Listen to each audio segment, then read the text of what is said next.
तासु IAS academy Patna में आपका स्वागत है। आइए हम देखते हैं आज का समसामयिकी। भारत की पनडुब्बियाँ ये पीटी और मेंस की दृष्टि से बहुत महत्वपूर्ण है।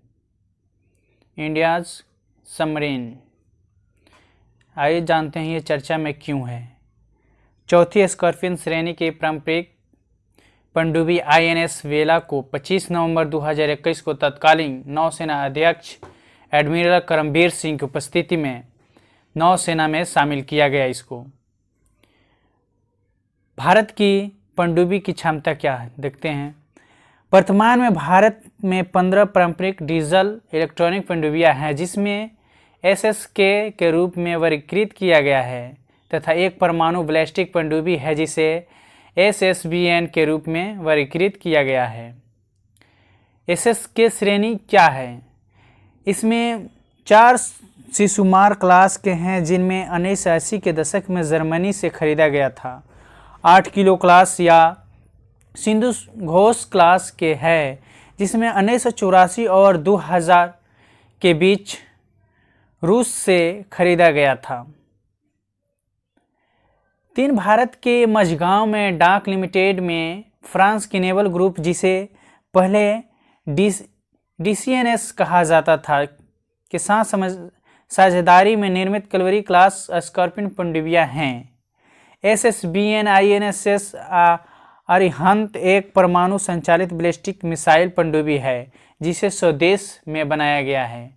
भारत के पनडुब्बियां अधिग्रहण का इतिहास क्या है, इसके बारे में हम देखते हैं।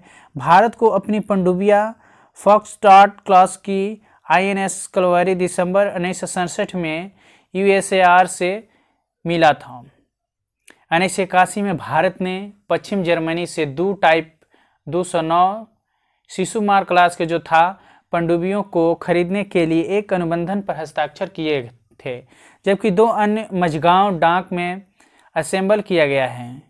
रूस ने 1986 में भारत को अपनी किलो ग्लास की पनडुब्बियां की पेशकश की, जिसमें भारत के लिए किलो ग्लास पनडुब्बियों का गठन किया गया। आधुनिकीकरण में देरी कैसे हो गया, इसके बारे में देखते हैं। पॉलिटिक पैरालिसिस के कारण 1999 में सुरक्षा पर कैबिनेट समिति द्वारा अनुमोदित स्वदेशी पनडुब्बी निर्माण के लिए 30 वर्षीय योजनाएं पर 2005 में हस्ताक्षर किए गए थे। इसने एक विदेशी मूल उपकरण निर्माता के साथ साझेदारी में भारत से निर्मित प्रत्येक 6 पनडुब्बियों को 2 उत्पादन लाइनों की परिकल्पना की परियोजनाएं की, जिसमें P75 और P75I कहा जाता था। P75 में देरी हो गई है और P75I पर हस्ताक्षर होना बाकी है। पनडुब्बियों के निर्माण के लिए वर्तमान परियोजनाएं जारी हैं। 6 में से P75 ने अब तक 3 कलवरी क्लास स्कॉर्पियन पनडुब्बियों की डिलीवरी की है। P75I स्ट्रेटेजिक पार्टनरशिप मॉडल के तहत भारत का पहला होगा, जो 2015 में आया था। सरकार एक भारतीय रणनीतिक भागीदारी को अनुबंध देगी, जो तब एक विदेशी ओईएम के साथ साझेदारी करेगा।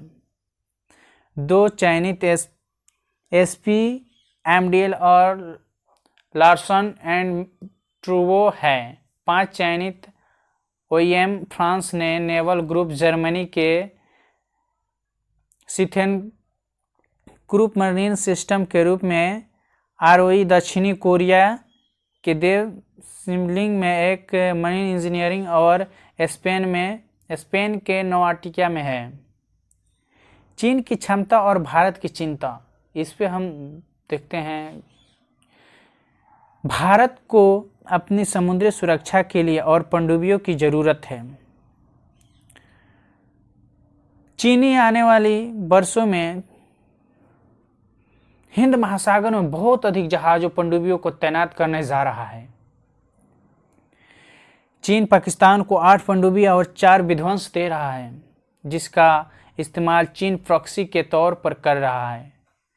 पेंटागन की रिपोर्ट के अनुसार चीनी नौसेना 2020 तक 65 और 70 पनडुब्बियों के बीच बनाए रखने की संभावनाएं हैं। पुरानी इकाइयों को लगभग एक आधार पर अधिक सक्षम इकाइयों का साथ बदल देती है। परमाणु पनडुब्बियों की विशिष्टता के कारण SSN पानी के अंदर रहने की अनंत क्षमता होती है। वे एक परमाणु संचालित इंजन होते हैं। इन पनडुब्बियों को केवल चालक दल के लिए आपूर्ति को फिर से लेने के लिए सतह पर आने की आवश्यकता होती है। SSN पारंपरिक पनडुब्बियों की तुलना में पानी के अंदर तेजी से आगे बढ़ने में सक्षम है। उपरोक्त बिंदु नौसेना को पनडुब्बियों को दुरूस्त क्षेत्र में तैनात करने की क्षमता देता है। भारत की परमाणु पनडुब्बियां। अमेरिका, ब्रिटेन, रूस, फ्रांस, चीन के साथ साथ भारत उन 6 देशों में शामिल है जिसके पास SSN के हैं।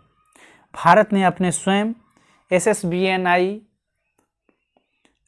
INS अरिहंत और INS अरिघाट विकसित किया है।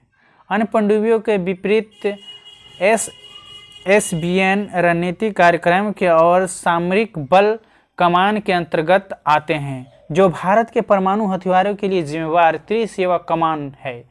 सरकार ने यह भी फैसला किया है कि P-75 और P-75I परियोजनाओं के बाद स्वदेश में बनने वाली 12 पनडुब्बियों में से 6 SSN होंगी। भारत रूस से 2 SSN लीज पर ले रहा है, लेकिन उनमें से पहले डिलीवरी केवल 2025 तक होगी। राष्ट्रीय अंतर्राष्ट्रीय खबरों के लिए अपडेट रहने के लिए थासु आईएएस एकेडमी यूट्यूब पर सब्सक्राइब करें। जय हिंद।